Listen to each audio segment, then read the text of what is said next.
The CBS Radio Mystery Theater presents...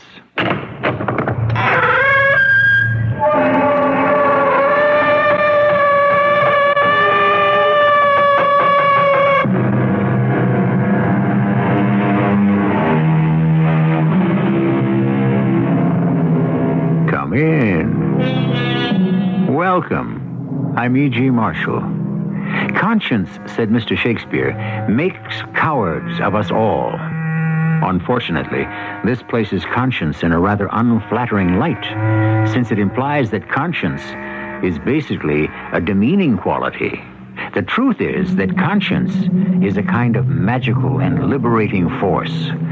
After all, how many people have become heroes because they were too terrified to become cowards?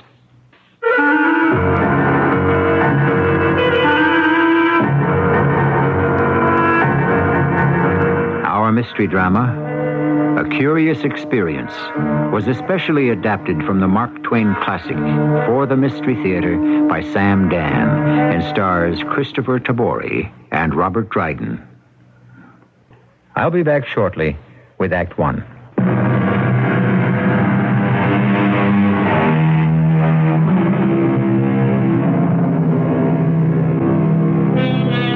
One of the tragic truths of our history has been the fact that almost every generation has known the terrible trauma of war. For Mark Twain's generation, the war was the Civil War. To Mark Twain, war was the supreme folly. And why not? Wasn't warfare something that was invented and conducted by mankind? And wasn't the entire human race the greatest joke the Creator played on the universe? Of course. That is why Mark Twain wrote the story you're about to hear. Hut, two, hut, four, hut, two, hut, four. Company! Up, hut, two. Order, arms. Parade, rest. Company all present and accounted for, sir. Very good, Sergeant Rayburn. Man, I'm directed to read to you this message I have just received from the War Department. To Commanding Officer, Fort Trumbull, from Commanding General. Subject, undercover enemy activity. This office has reason to believe that your area, New London, Connecticut, has been infiltrated by enemy agents.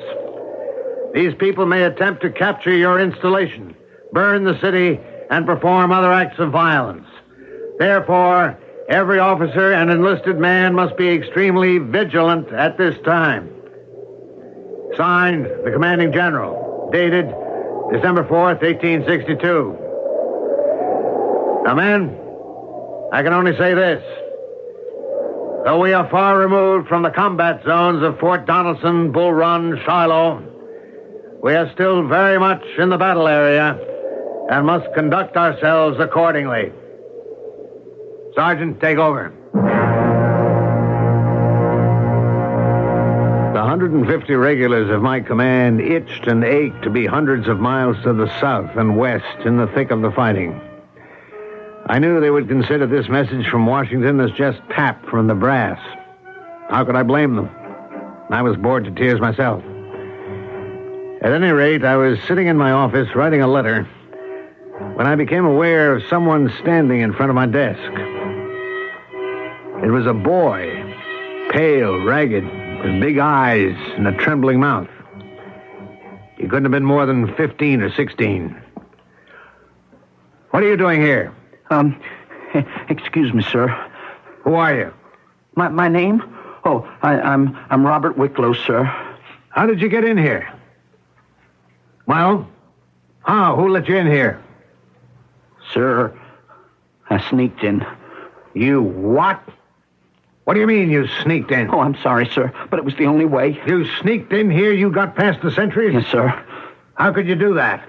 Well, I reckon they just weren't looking. Sergeant Rayburn? Rayburn, come in here at once. We shall see about this. Sergeant Rayburn reporting, sir. This boy, he was able to get past the sentries and make his way to my office. Oh, begging the Major's pardon, sir, but that would be impossible. Oh, is it? Well, here he is. How do you account for it? Well, sir, I don't know as how I could account for it at all. First, he would have to slip past the guard at the main gate. Who's supposed to be on duty there now? Private Pope, sir. And then he would have to elude the sentry on the inner perimeter. Who's pulling guard there? Private Sparks, sir. Sparks and Pope, huh? Yes, sir. What kind of security do we have around here? I will not tolerate another incident of this nature, Sergeant Rayburn. Do you understand? Yes, sir. Now, getting back to you. What's your name again? Robert Wicklow. Why did you want to sneak in here? Because I want to enlist. Enlist? How old are you? 21, sir. 21? Rayburn, you have boys of your own at home. How old does this cub appear to you? Not a day over 15, sir. Sir, I'm 18. I swear to you, I'm 18, but nobody believes me. When I told the sentry at the gate what I wanted, he just laughed at me and told me to go home. But I couldn't do that. I couldn't go home. Why not? I don't have a home. So I just sneaked in. Papa used to tell me, boy, when you get no satisfaction from the hired hands, you just go straight to the boss himself. Poor Papa. They killed him. Who killed him? The mob. They lynched him. What are you saying? What for? Because he was for Abe Lincoln and the Union.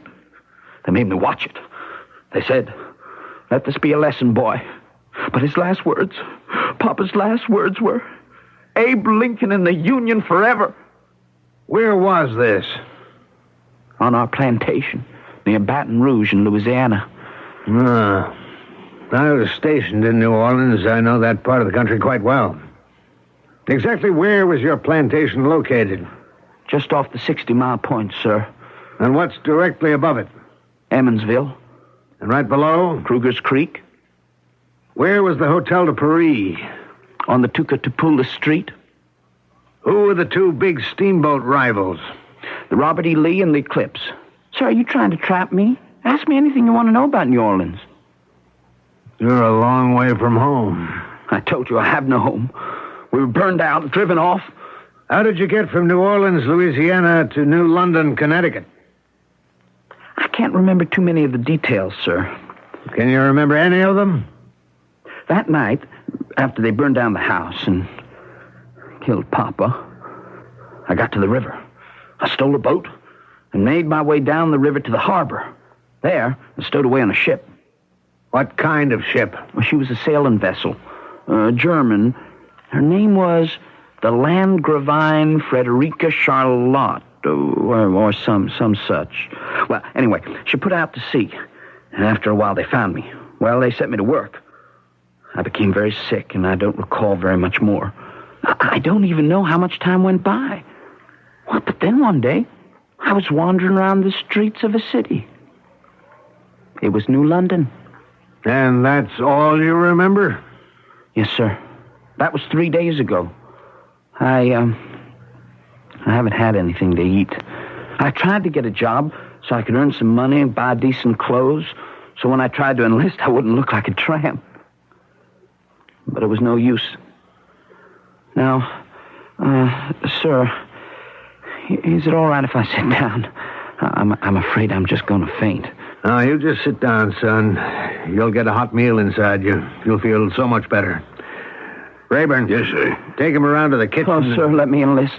Now, I'm afraid... I'll be such a good soldier. I'm sorry, son. Oh, don't you see, sir? It's fate. It's the mysterious working of the will of the Lord. Why was I brought here to New London in Connecticut? Ye sent me to dwell among strangers. But I say to you, Major, you and the sergeant are not strangers, but men of kindness and goodwill. Oh, I shall be a credit to the United States Army, sir. Rayburn, what do you think? Well, I don't know, Major. He does appear underage for a soldier. Let's quarter him with the musicians. We'll enroll him as a drummer. Oh, a drummer. Oh, thank you, sir. Thank you, Major. I'll pray for you. I'll pray for you every night.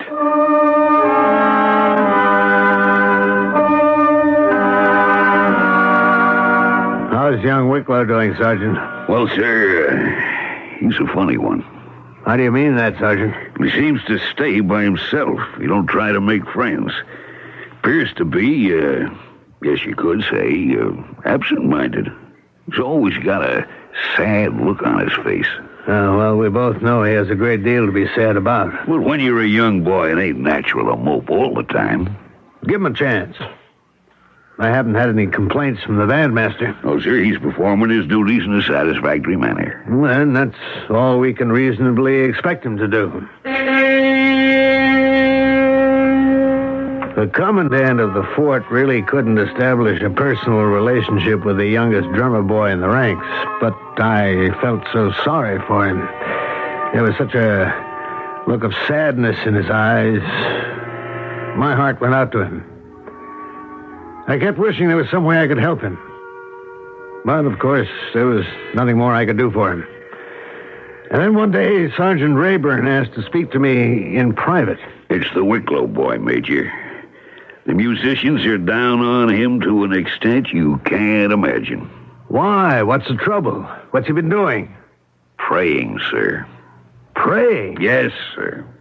The musicians haven't had any peace for that boy's praying. Well, we really cannot object to praying without risking an incident at higher headquarters. No one objects to his praying as such. It's just the way he does it. He starts with the bandmaster, and he prays for him. Next, he takes the head bugler. Next, he scoops in the bass drummer. And then he goes straight through the band, praying and begging. Sir, it's a sight. Well, I can't understand how that can be objectionable. Well, if the Major would only come and listen for himself. This way, sir. Now, what I'll do is kind of pry open the back window of the musician's barracks. Oh, Lord, I pray for the soul and the spirit of Band Sergeant Major Isaiah McTaggart. He's a good man, Lord. Oh, what if he does chew and smoke and blaspheme? Hey, quiet! You take a walk. For although his body is poisoned with vice, his heart is clean and his soul is pure, O Lord. Give me strength to reveal to this poor sinner the shining light of thy eternal truth.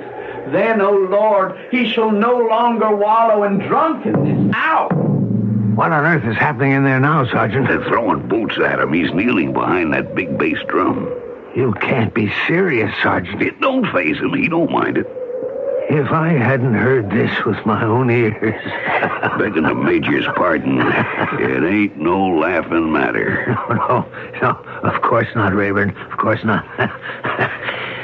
I promise I'll do something about it.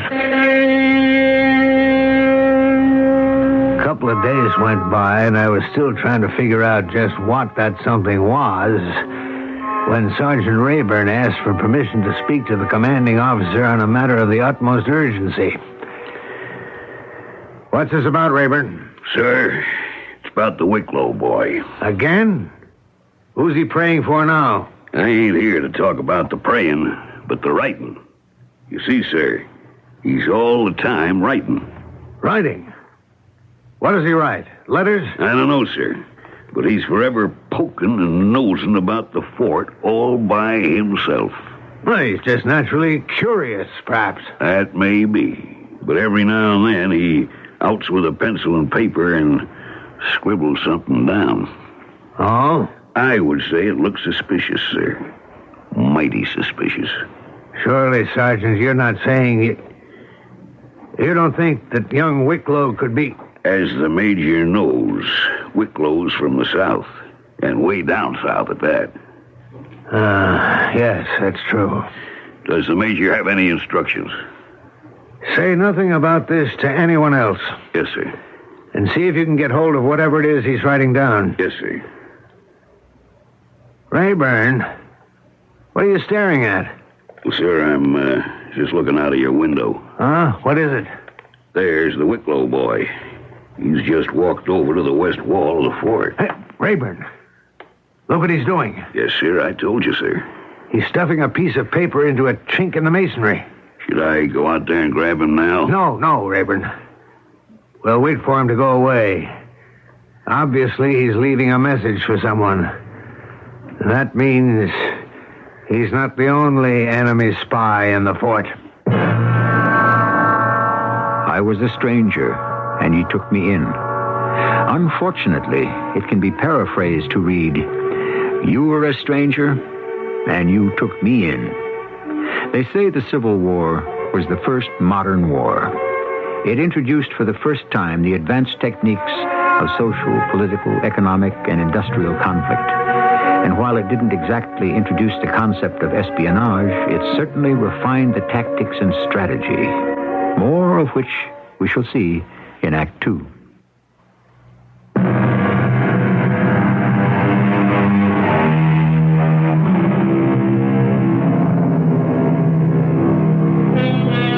Not all the casualties in warfare are caused by physical violence. Some of the greatest injuries are not to the body, but to the spirit. It's bad enough that war forces us to kill our fellow man. It's even worse that we are compelled to kill our own spirit of trust and compassion. Now, look, sir. He's going away. Scoundrel. That young devil. The coast is clear. Let's get that piece of paper. He may be too young to hang, but not too young to be whipped within an inch of his miserable life.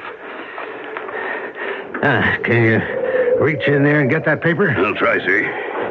Yes, sir. Here it is. A traitor like that, he don't deserve to live. We took him in when he was starving, and Rayburn. Yes, sir. Rayburn, I want you to read this. Is it a message? Yes, Rayburn, it's a message. I want you to read it. Yes, sir. Blessed be those who give aid and comfort to the stranger. For the greatest affliction of all is to be alone in a strange city, alone without friends, without hope. Yes, Rayburn. As you can see, it's a message. Well, sir, Well, what? Rayburn, let's forget this nonsense we've been dreaming up about poor Robert Wicklow. As a matter of fact, if such a thing were possible, I'd even beg him for his forgiveness. A few days went by, and sure enough, Sergeant Rayburn came into my office. Sir, it's about the Wicklow boy. Rayburn, I thought I told you... I can't help it, sir. I was passing by the musicians' barracks just before. I looked through the window. I see Wicklow all alone, and he's writing. So, I go around to the door, give a little cough. He crumples up the paper, he tosses it into the fire. Rayburn, you have no evidence I do, sir. I jabber with Wicklow for a bit, and then I send him on an errand. Now, he never suspected I was onto him. It was a coal fire, new built, and the writing had got behind a chunk of coal, so I fished it out. And, sir, here it is. Let me say that. Yes, sir. And it ain't hardly even scorched. Fort Trumbull, December 8th. Colonel, I was mistaken as to the caliber of the 3 guns I ended my last list with. They are 18-pounders. The garrison is still 150 men, although some are to be shipped to the front. I think our plan had best be postponed till... That's where I must have interrupted him, sir. Major. Something wrong, sir? Something wrong, Rayburn? Yes, I would say so. I would say that a good part of a man's faith in his fellow man has just died. A good piece of his compassion and charity has withered away. I understand, sir. But we're soldiers, and we have work to do. Yes, sir. We'll have to watch this boy closely and carefully. And we did. Every day there was a message in the same little hole in the wall, and the messages would disappear soon after. Evidently, someone was picking them up. Neither Rayburn or I could watch constantly, and we were afraid to trust anyone else. Obviously, there was a plot of serious proportions being hatched under our very noses. Huh? What is it, Rayburn? Sir, The Wicklow boy has asked for a leave to go into town this afternoon. By no means should he be permitted to... No. Wait. Of course. Let him go. And follow him.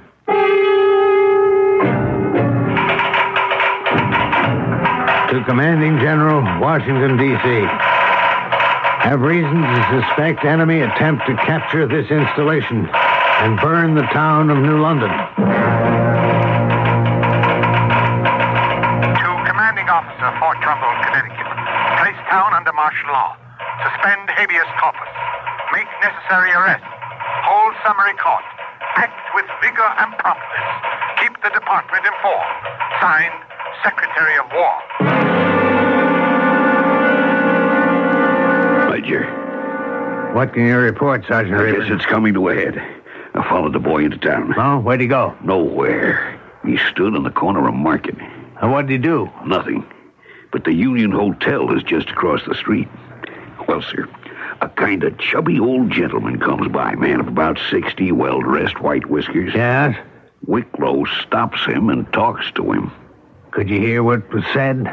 No, sir, I couldn't get close enough. Oh. How long did they talk? Oh, couldn't have been more than a minute, if that. And then what happened? Well, sir, then the old gentleman walks into the hotel. Did you follow him? I was about to, sir, but then blamed if he don't stop a lady. A lady? A red-haired, rather handsome-looking lady. Oh, give her maybe 35. Was she also well-dressed? Like a real swell. Wicklow gabs with her for maybe a minute, and then she also goes into the hotel. Then what did you do, Rayburn? Well, then I see Wicklow go down the street. I figured he was headed back to the fort, so I go into the hotel. Did you find out who the man and the lady were? Yes, sir. The gentleman is a Reverend Marcus McEwen from New York City, and the lady is a British subject from London. And she's really a lady. Lady Marston Strathclyde or something. I got it written down here somewhere. That's a good day's work, Sergeant. Oh, it ain't over yet, sir. Coming back in the fort, I seen Wicklow sneak into the 2nd Platoon barracks. What was he doing there? Well, sir, you know how the men have their overcoats hanging on the wall by their beds? Well, I seen him sneak a piece of paper into the pockets of 2 of them.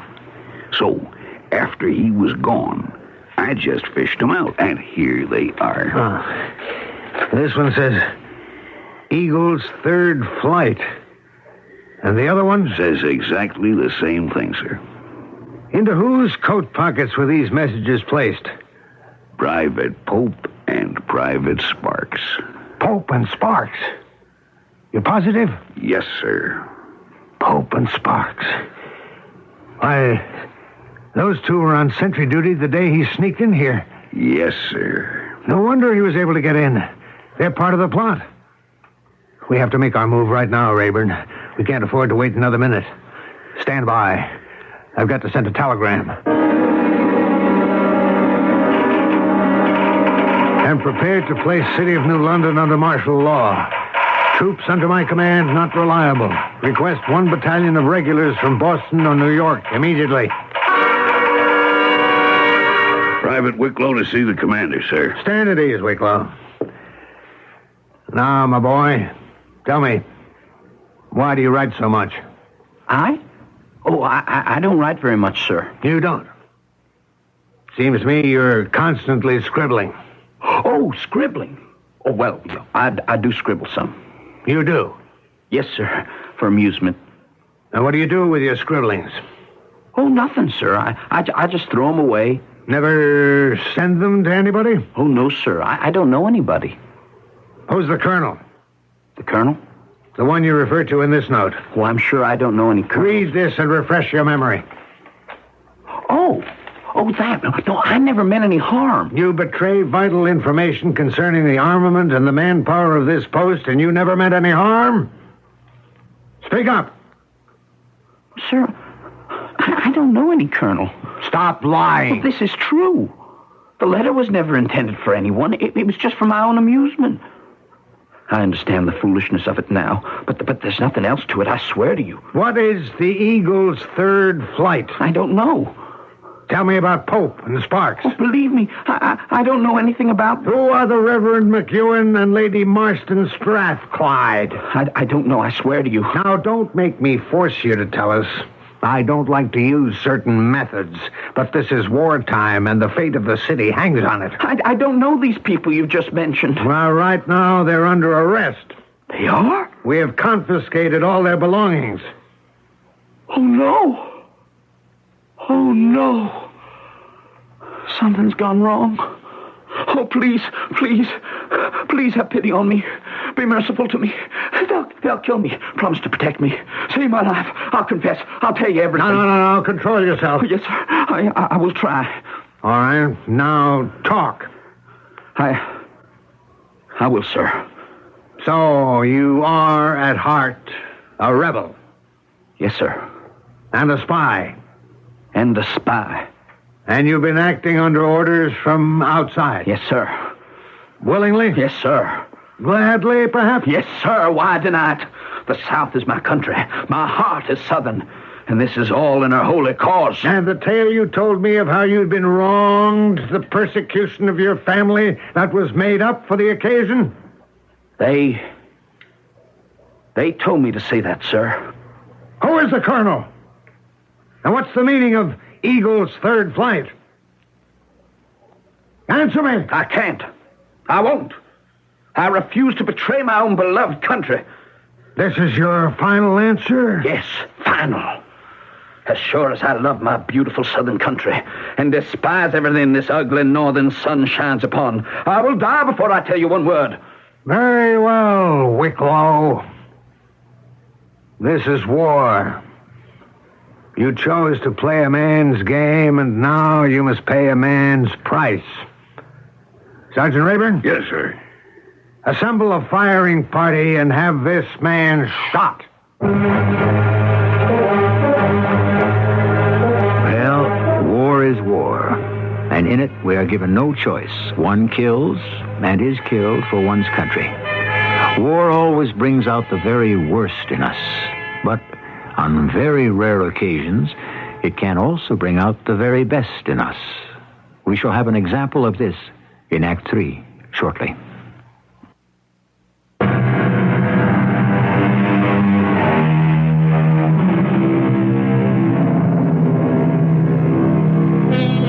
And the little child shall lead them. Well, we have in our story a child, figuratively speaking. He may not be very little, but he can be considered a child. Yes, he impressed us the first time we met him as a poor babe in the woods. But look at whom he happens to be leading. You want to be blindfolded, Wicklow? No, sir. Instruct your firing party, Sergeant Rayburn. Yes, sir. Firing squad. With 1 round ball cartridges. Ready? Load. Lock. Firing party ready to proceed, sir. I sincerely hope you don't think we're bluffing, Mr. Wicklow. You would sooner die than betray your comrades? Is that a fact? Yes, sir. I wonder, would they do the same for you? Well, Mr. Wicklow? I have nothing to say. In that case, you may proceed, Sergeant Rayburn. Yes, sir. Firing party. Ready. Aim. No! Hold it, Sergeant. No, don't kill me. Please, please don't kill me. Oh, I'll tell you everything, but don't kill me. You will answer every question, Wicklow. Oh, have mercy on me, sir. I don't deserve it. Oh, please pity me. Please, sir, please. Bring him inside, Rayburn. We had to half drag and half carry him inside. We finally managed to calm him down. His resistance was broken. We brought in Private Pope. What's your name, soldier? Sir, it's Pope. Private Peter Ellsworth Pope, sir. All right, tell us the truth. It'll be better for you. I don't understand, sir. Who are you?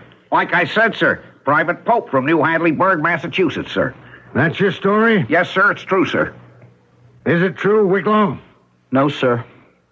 Tell us who this man is. Major, how would he know who I am? I never laid eyes on him. That will do. You had your chance to speak. Tell us, Wicklow. His real name is George Bristow, from New Orleans. 2 years ago, he was second mate of the Coast Packer steamer Capital. He's a violent person, sir, and has served 2 terms for manslaughter. One for killing a deckhand named Hyde with a capstan bar. Major! Be silent. Go ahead, Wicklow. The other term, sir, was for killing a roustabout for refusing to heave the lead, which is not part of a roustabout's business. He is a spy and was sent to enlist in the Federal Army and serve in that capacity. Well, Pope, or Bristow, as we ought to call you, what have you to say to this? Barring your presence, Major, it's the infernalest damn lie that was ever spoke. And so it went, with Private Sparks and 7 other soldiers of the fort whom Wicklow identified. Each one of them, of course, denied every word Wicklow said. He detailed everything about them, where they came from, their families, what they did before the war. I decided to hold them in confinement pending the arrival of a special commission from the General Staff. It was even now en route from Washington, D.C. And now I had the gentleman and the lady from the Union Hotel brought into the fort. Major, may I ask the meaning of this outrage? The meaning, sir? Why have I been dragged from my hotel by some of your soldiers and marched in here as if I were a common criminal? Well, sir, I wouldn't say you were a common criminal, more of an uncommon one. How dare you? Do you know who I am? No, suppose you tell me. I am the Reverend Marcus McEwen of Brooklyn, New York. I am the brother of Congressman James B. McEwen, and I assure you he shall hear about this. What are you doing in New London? I am visiting friends. I wouldn't doubt that at all. This young man standing near the wall, is he familiar to you? I've never seen him before in the... No, wait. No? I remember his face. He accosted me on a street corner outside my hotel a day or 2 ago. Yes? What did he say to you? To tell you the truth, I don't know. Some sort of gibberish. I couldn't make it out. He didn't say anything about plans for attacking the fort? Are you mad? Have you taken leave of your senses? Wicklow, who is this man? Sir, his name is Peavy. That's a lie! Arthur L. Peavy, sir. And he is the man you addressed as the colonel in your letter? That's right, sir. He is the mastermind behind the plot? Yes, sir. He is the most notorious criminal in Galveston, Texas. This is an outrage! Give it up, Artie. They're wise to us. They've got you and me and the Countess, Pope and Sparks, everybody. So it's every man for himself. Make the best deal you can before they stand you up against the wall. I'll have you know I am Lady Madeline Marston Strathclyde. My husband is Under Secretary of Foreign Affairs. My brother is Lord Marston, Commander-in-Chief of Her Majesty's forces in India. Now, I demand to speak with the British ambassador. Who is she, Wicklow? Sir, she is known as Lily the Limey. She owns the biggest sporting house on Bourbon Street in New Orleans. She was arrested for selling contraband. She and George Bristow and all the rest were offered a chance for a complete pardon if they organized and executed this raid. Well, what do you say now, madame? I am speechless, Lieutenant. You will address the commanding officer as Major. Major. I found your country barbaric and boring, but at least after today, it will only be barbaric. Now, what is the meaning of this little comedy? I assure you, madame, this is a serious situation. Major, I'm not given to hysterics. You're obviously convinced that I'm part of a plot to do something or other, to destroy your fortress. A rather sloppily run establishment compared to the least of ours. Are you ready to make a statement? Do you realize that by throwing me into prison on these trumped-up charges, you risk alienating public opinion in England? Lily, oh, Lily, don't you understand? They know everything. Take her away, Sergeant. The next next day, 2 companies of infantry, a battery of light artillery, and a squadron of cavalry marched into the fort. Now I felt safe and secure, ready for anything. We had almost 100 people under arrest all along the eastern seaboard from Boston to New York. But had we captured everyone? Was the enemy still strong enough to make a move? Major, What is it, Rayburn? it's the Wicklow boy. He's gone. What? Gone? He's disappeared. How could he disappear? Well, sir, it appears he escaped. How? Have we still got traitors inside the fort? Well, it's either that or just plain dumb carelessness. How long has he been gone? About half an hour. Cavalry already has patrols out. Well, he can't have gone too far. Search every ship in the harbor, through every house in town, scour the countryside. We'll get him if we need the Army, the Navy, and the United States Marines.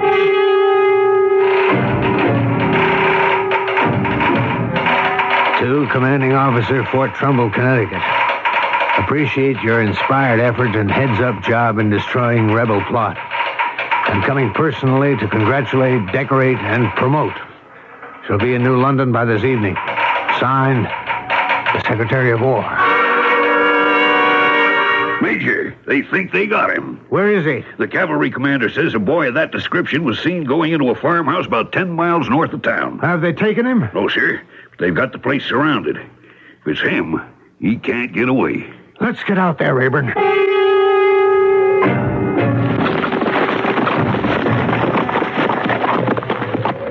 Lieutenant, the sergeant and I will move in first. Be prepared to cover us. Let's go, Rayburn. Yes, sir. Make your way over to the side. No noise now. I'll take the lead. Be careful, sir. That window there. Let's get on either side of it. Yes, sir. Your pistol ready to fire? Cocked and ready, sir. All right. Now, can you see inside that window? Yes, sir. Appears to be a kitchen. There's an old lady on her knees. Praying and kneeling beside her is... It's Wicklow, sir. Come on. We'll see if the door's open. Don't seem to be locked. Praise the Lord. My boy, my darling. The lost is found. The dead are alive again. Stand still, both of you. Don't move. Oh, my goodness, is something wrong? Robert, have you done anything wrong?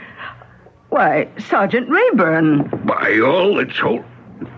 It's Mother Wicklow. Sergeant, what's happening here? Robert has come back. Oh, poor Robert. I thought he was dead all these years. Madam, is this your son? My own darling Robert. Rayburn. The name Wicklow. I didn't make the connection. Everybody hereabouts knows Mother Wicklow. Robert, did you get into trouble when you were gone? No, Mama, no. And this is her son? Robert, where have you been all this time? You're talking to your mama now. I've been living in New Haven, Mama. I've been going to Yale University. Robert. Well, I was a janitor. But I got so homesick after a while, I just had to come home. Oh, he's all right, gentlemen. But I'm afraid his mind has been turned. Turned by what? Oh, all those dime novels and sensation story newspapers about all kinds of dark plots and mysteries. He's always making up all kinds of fables. It's so hard sometimes not to believe him. No. Let me try to understand this. He does not come from the South? Oh, bless you, sir. No. And his father was never lynched by a mob? Oh, sir, his father was gathered into glory in the peace and fullness of his years. And he made it up? Every single word? Oh, he's so convincing, Major. I hope you didn't believe him. Whatever it was he told you. Poor boy, it's like a sickness.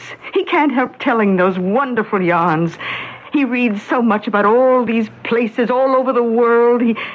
He can make you actually see them. Madam, do you realize that on account of him I have placed the city of New London under martial law? Oh, I'm sorry. I have put more than 100 innocent people under arrest, including the clergyman brother of a congressman and the wife of the British Undersecretary of Foreign Affairs, and who happens to be the sister of the commander of the British Army in India. Now, that was a foolish thing to do, Robert. I shan't do it again, Mama. Oh, you will.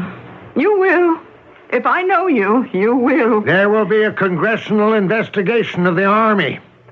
The British, outraged, may now decide to recognize the Confederate States, at which time, if we attempt to blockade their ships from southern ports, we invite another war with England. Oh, Robert, you are a naughty boy. But of more pressing and immediate personal importance to me. The Secretary of War is due here any hour tonight to congratulate, decorate, and promote me for my masterly handling of this affair. Oh, my. Oh, I do wish there was some way I could help you. There is. Could you tell me what to say to him?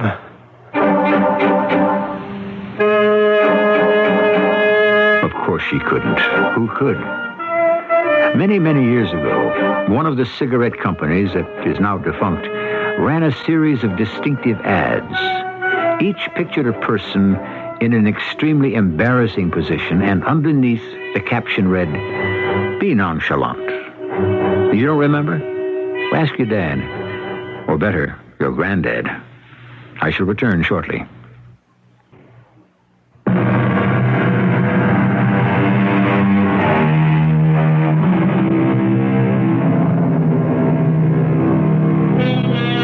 I'm sure you're dying to know how the Major got out of it, or if he got out of it. I don't know. That was part of Mark Twain's unique genius.